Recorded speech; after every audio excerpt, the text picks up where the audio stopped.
Blum. She's also one of Benjamin Netanyahu's former advisors. So wonderful to have you both this morning. As John just mentioned, there were a lot of developments happening over the weekend, especially yesterday. We are hearing from Iran that they have not publicly confirmed they will send a delegation to Pakistan for peace talks. And now Iran is vowing retaliation for the seizure of its vessel. Ruthie, I'm going to start with you here. How will this impact the peace talks? Where do we stand at this moment? Okay, so first of all, let's not call them peace talks. Yes. I prefer to call them surrender talks, which is really what is going on here, okay? I personally believe, okay, I don't have any inside knowledge of what's going on in President Trump's head, as I don't think any of us does, but I believe there's going to be no choice but to resume fighting.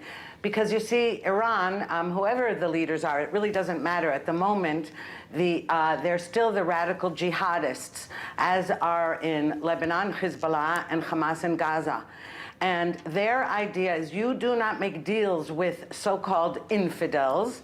And if you do, you're lying in order to buy time. And we see that time and again over the decades. So, and you can see by Iran's behavior that it does not acknowledge, it doesn't realize that it has no army, navy, leaders, all of the things that President Trump said, and he's absolutely right, and the United States and Israel are absolutely emerging victorious, but Iran will not acknowledge that.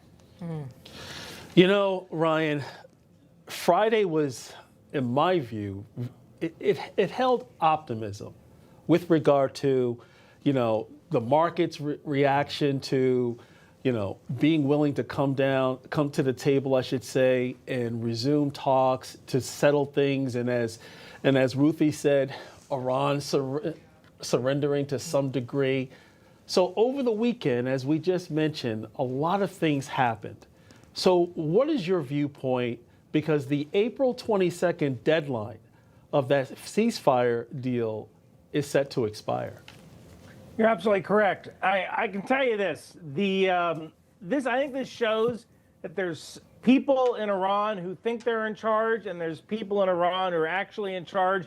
And I don't think anybody really knows what's going on. You may have some leadership that wants to negotiate with the United States, but then you have other elements of the IRGC who are vying for power, and they want to take a more hardliner stance, mainly because it doesn't really affect them.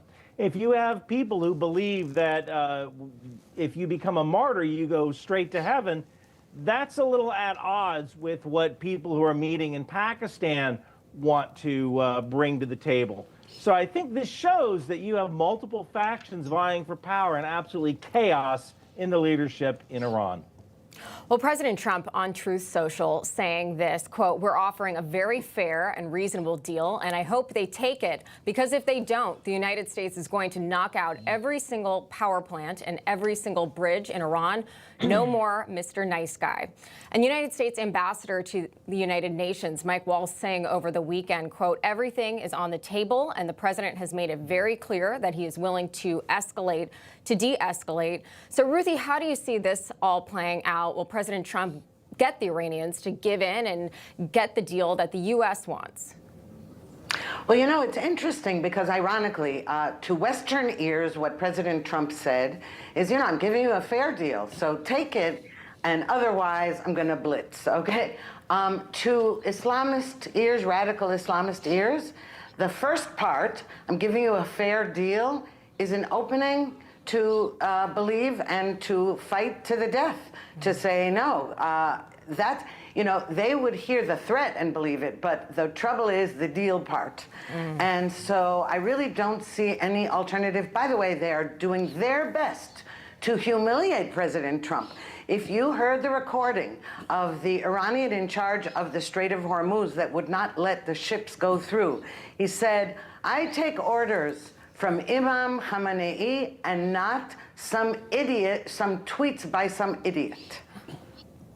You know, Ryan, I'm going to ask you a question, and then I'm going to give some context to it. Is there a real sustainable deal on the horizon? And the reason why I'm asking that is for this reason. Based upon both of your comments, there's a fracture within Iran.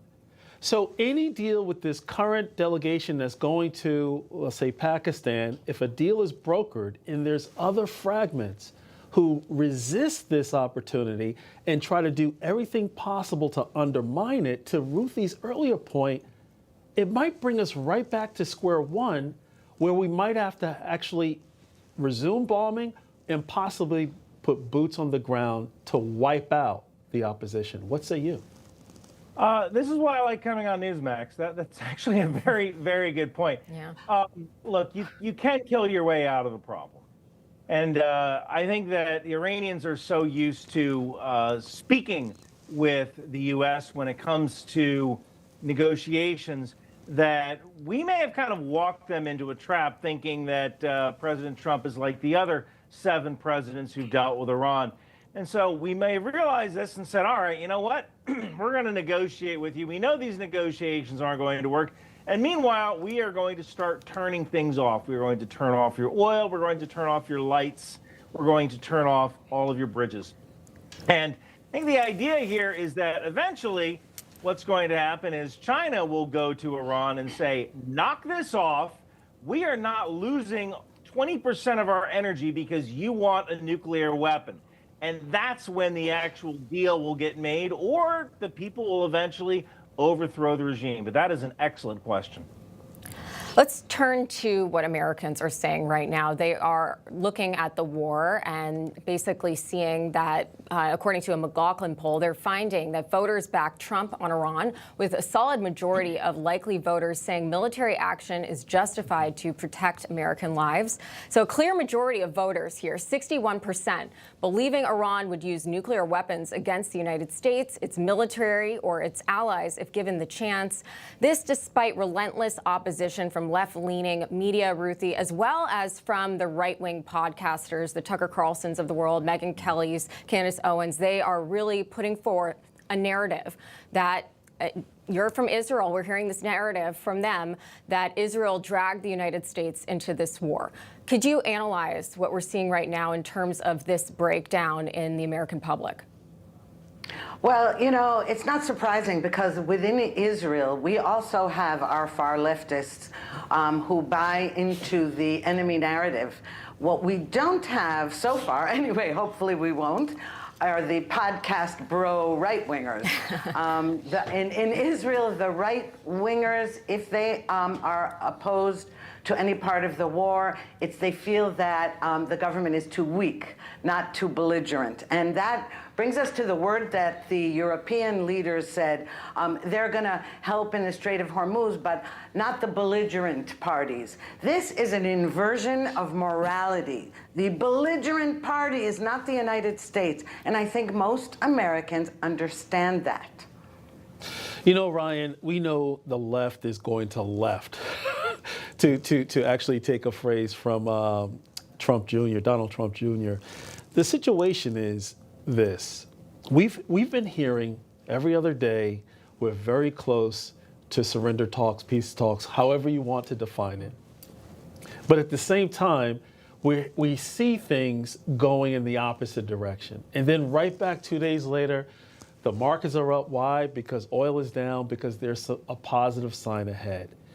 There's a lot of communication out here, and it's becoming very confusing to the average individual. And then that's just giving fuel to the left-wing media to run with its own narrative. So how does the administration and other allies clear up this communication hurdle here? That's a really tough question. And I can tell you that if tomorrow President Trump said motherhood is nice, you'd have articles in the New York Times saying motherhood is horrible. So there is a truth to that Trump derangement syndrome. I don't agree with the president on everything he has done, but I think that deeds and what's actually going on the ground, that helps. By saying, look, you know, people like Tucker Carlson said, oh my God, an aircraft carrier is going to be destroyed if we attack Iran because they have hypersonic missiles. That didn't happen. We can shoot hypersonic missiles down. So I think that showing these actions actually help destroy the narrative of not just the left, but people who want to see Iran win because it will put egg on the face of the president.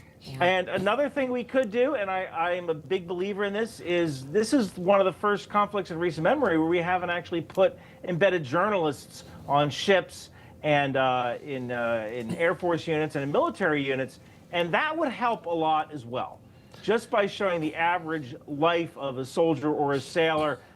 Because right now all we're getting is footage from Iran and Lego movies and things like that, and we need to compete with the information warfare narrative. And just for the record, I know nothing about motherhood, but I heard that it could be a painful for a few hours, but it's beautiful for a lifetime. Yes, that is very true, but the left would claim otherwise, to your point, if Trump said it was beautiful. Real quick, Ruthie, I want to get your take on this. Speaking of the lefting, Congressman Ro Khanna making some critical comments about Israeli and Prime Minister Netanyahu and anti-Israel comments over the weekend. Let's listen. When I met Netanyahu years ago, I said to him, Mr. Prime Minister, you may have won the battle, you've lost the war, because you've lost the next generation in America. We don't think you're acting morally. We have a sense that people in Palestine, they deserve justice. They deserve a state. And yes, we need to have a secure Israel, but not an Israel led by Netanyahu, who killed 70,000 people in Gaza. Not an Israel that is going to be raining bombs in Beirut, and not a prime minister sitting in our Situation Room. Ruthie, your reaction. Okay, it is very worrisome that Israel is losing the younger generation in the United States, if that's in fact true. But I would argue that this is not Netanyahu's fault. This is based on years of indoctrination by not only Palestinian activists, but the whole left, the whole, campus, left-wing, Black Lives Matter, the feminists, the whole kind of marriage between communists and Islamists. They're being indoctrinated in schools, in universities, in movies, books. It isn't Netanyahu's fault. And if they think, by the way, we know had any other prime minister been in power, there would be the same kind of yammering with false data. This turn on Israel is, by some, it's anti-Semitism. By others, it's indoctrination. Because anybody who understands the fight of the West, the battle of good against evil, would not say such a stupid thing that somehow it's Netanyahu's fault or Trump's fault. True indeed. Ruthie Blum, Ryan Macbeth, thank you so much for joining us this morning. Thank you. Great Thank you for having insights. me. Thank